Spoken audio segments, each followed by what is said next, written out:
In the middle of escalating chaos across the Middle East, something even more unexpected occurred, an event that would quietly shift the balance of global power. Deep beneath the city of Tehran, in a fortified underground command center shielded by layers of steel and concrete, a secure military satellite phone was activated. But it wasn't to connect with Moscow, nor was it Beijing that Tehran sought. It was Ouagadougou. The supreme leader of Iran had requested to speak directly with Ibrahim Traoré, the young revolutionary president of Burkina Faso. The world was still trying to process the fallout from the previous hours. Just after dawn, Israeli Prime Minister Benjamin Netanyahu had appeared on live national television, his tone grave, his message uncompromising. Iran's nuclear ambitions will not go unchecked. We have taken action. The screen cut to silence across the world. While the United States remained officially quiet, its actions spoke volumes. Warships in the Persian Gulf silently repositioned. Aircraft carriers shifted into strategic zones, and air bases in Qatar and Bahrain snapped into alert. Oil prices spiked. In Iraq and Syria, Iranian-backed militias answered in kind, launching retaliatory rockets at U.S. installations. Smoke rose above deserts already haunted by decades of war. A regional inferno had begun. But inside Iran's war, bunkers, missile strikes weren't the only concern. Something far more sophisticated had unfolded behind the scenes. Cyber warfare, a cascade of precision cyber attacks, had shut down portions of Iran's air defense grid, blacked out internal comms, and blinded radar stations. It was surgical, coordinated, global. And someone or several someones were helping Israel. Iran's intelligence services suspected a web of cooperation, one that extended beyond the usual suspects. Mossad activity was rumored across the Sahel, cloaked in NGO uniforms and aid worker credentials. French military drones had been spotted above Niger. Despite Paris's official expulsion, even American reconnaissance satellites had pinged unusual movement over West Africa. It was clear the war's theater had expanded. In that critical moment, with allies like Russia and China offering only caution, not commitment, Tehran took a gamble. They turned south, to a continent often ignored, to a leader who had survived where others fell, to Traoré, the defiant African president who had ejected French forces, resisted American pressure, and built a new model of resistance in a post-colonial world. The call was routed through 3 encrypted satellites, bouncing from Tehran, through military nodes in Eritrea and Algeria, before landing inside the secure communication suite of the presidential compound in Ouagadougou. President Ibrahim Traoré was in the middle of a high-level briefing with his generals. Reports were flooding in. Suspicious drone activity near the northern border. Sudden surges of online disinformation aimed at discrediting his administration. Whispers of destabilization. Then came the knock. His senior aide entered, face pale, holding a red encrypted handset, a line reserved only for heads of state. No words were spoken. The room fell silent. Traoré or Acute took the phone. The voice on the other end was calm, measured, and unmistakably resolute. President Traoré, the supreme leader, began. Iran stands on the edge of annihilation. They want us to fall, because if we do, Africa is next. The silence that followed wasn't fear, it was calculation. Every syllable that followed would shape not just geopolitics, but the future of post-colonial sovereignty. There was a reason Iran had not turned to Russia or China. Those powers would urge restraint, diplomacy, delay. But in Traoré, Tehran saw something different: defiance, autonomy, and influence. Iran viewed this war not just as a clash over nuclear capability, but a test of global alliances. If Africa remained neutral, the West would dominate the narrative. But if even one bold African leader, especially Traoré, with his growing regional stature, stood visibly alongside Iran, it would shatter assumptions. The war's next phase wouldn't be decided in Tel Aviv, Washington, or Tehran. It might begin in Ouagadougou. The supreme leader continued, not with demands, but with an appeal. This is not a request for weapons. It is a call for solidarity. They seek to isolate us.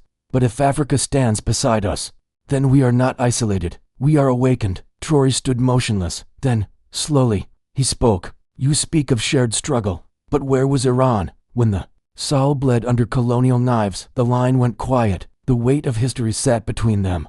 Then Traoré continued. But today is not about yesterday. It is about power. And today, you call me because you know that Africa's voice can no longer be ignored. He didn't promise anything. He didn't decline either. Instead, he reframed the conversation.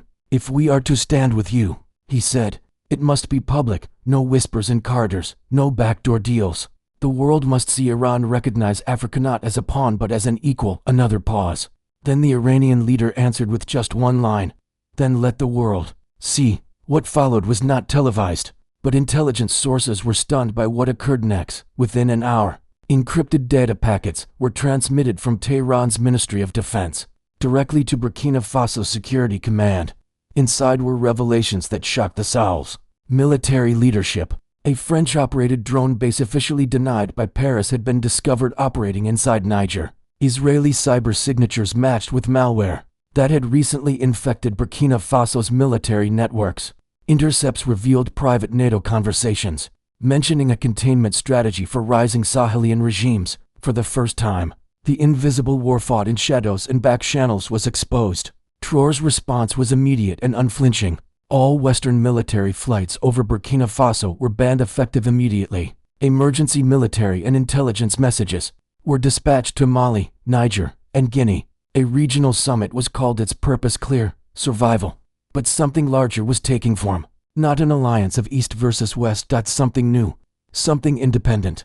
An alliance of the excluded, those who had never been truly invited to the table. A coalition not defined by Cold War loyalties, but by the shared experience of being exploited, ignored, and underestimated. As the fires of war raged in the Middle East, a different fire, quiet, determined, and defiant, was lit in Africa, and the world was about to learn that the next chapter in global power politics would not be written in Washington, Moscow, or Beijing. It would be written in Ouagadougou.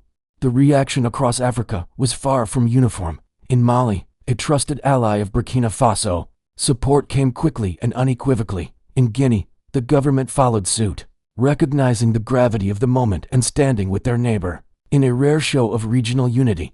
But in other capitals, Dakar, Abuja, Nairobi, silence lingered. Leaders hesitated, caught between rising grassroots admiration for Traoré's defiance and fear of the economic retaliation that could follow. Western aid, military partnerships, diplomatic favor, all hung in the balance. Meanwhile, in the corridors of global media, panic erupted. Headlines screamed, Burkina Faso aligns with Iran. West African nation sparks geopolitical firestorm. Did Ouagadougou just pick a side in a global war? Pundits debated endlessly. Was this the beginning of a new Cold War alignment? A rogue state's miscalculated stunt? Or something more profound, a shift in global consciousness born not from weapons but from identity and autonomy? The U.S. State Department responded with practiced ambiguity, warning vaguely of regional destabilization while refusing to name names. At the United Nations, African diplomats were ambushed in hallways, bombarded with questions, and pushed to clarify positions they hadn't yet formed. But while institutions wavered, the streets of Africa came alive. In Ouagadougou, Bamako, and Conakry, something extraordinary unfolded. Crowds gathered spontaneously, waving homemade signs and chanting Traoré's name like a liberation anthem.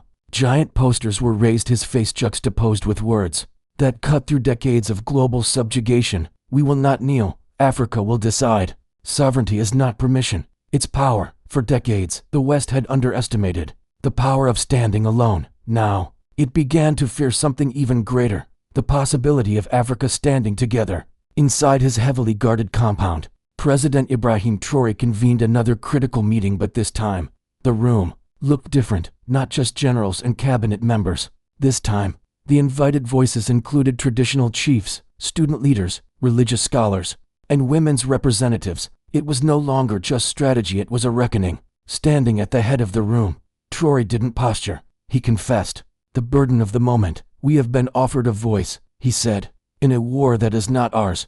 But make no mistake, if we remain silent, they will come for us next, not with bombs, but with blockades, misinformation, and puppets in suits.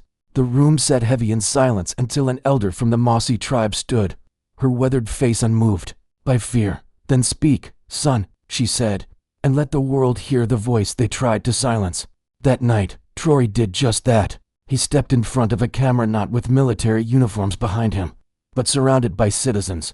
His televised address wasn't just for Burkina Faso, it was for the world. We do not choose war, he said calmly, but we choose justice, and when the oppressed call, we answer not as tools, but as equals. Within hours, Iranian state media rebroadcast his speech across the Middle East. The image of an African president standing resolute, unflinching, and unapologetic became a viral symbol of post-colonial defiance. In Israel, the backlash was immediate. Prime Minister Benjamin Netanyahu held a live press briefing dismissing Traoré's remarks as dangerously ignorant and warned, "Those who side with our enemies will face consequences." But the words didn't land the way they once did. The ground had shifted. Something had changed. Traoré hadn't just sided with Iran. He had done something more radical. He had forced Iran to treat Africa as an equal publicly and on record, and in doing so, he carved a third path, refusing to be swallowed by binary allegiances crafted during the Cold War. This wasn't East versus West anymore. This was Africa versus irrelevance, even as missiles rained down on Tehran and drones prowled the skies over the Red Sea.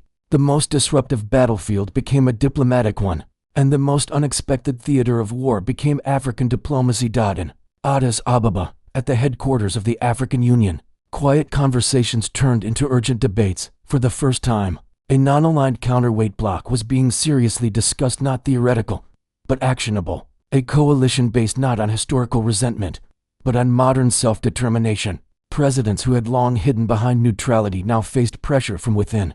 In Dar es Salaam, students marched through the capital holding signs. Burkina stood up, "What about us?" In Johannesburg, parliamentarians debated whether South Africa should continue voting with the West at the UN or chart a sovereign course. A political earthquake had been triggered not by bombs, but by a phone call. Not by force, but by a voice. And though no treaty had been signed and no weapons exchanged, the world had already changed. Iran, though wounded, was not broken.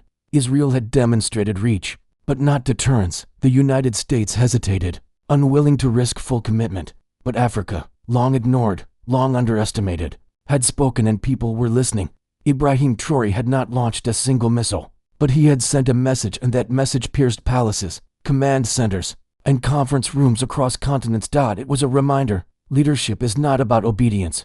It's about recognizing moments when silence becomes betrayal, and when one voice, timed right and powered by conviction, can shift the entire arc of history. And so, the world watched, as analysts rewrote briefings, as foreign ministers recalculated alliances, as citizens across the global south found something they hadn't felt in decades. Hope. Not in Iran, not in war, not even in ideology, but in a simple truth: power is not inherited, it is declared, and once declared, it must be defended not with pride, but with wisdom, vision, and unity. When the missiles fell over the Middle East, a phone rang in West Africa.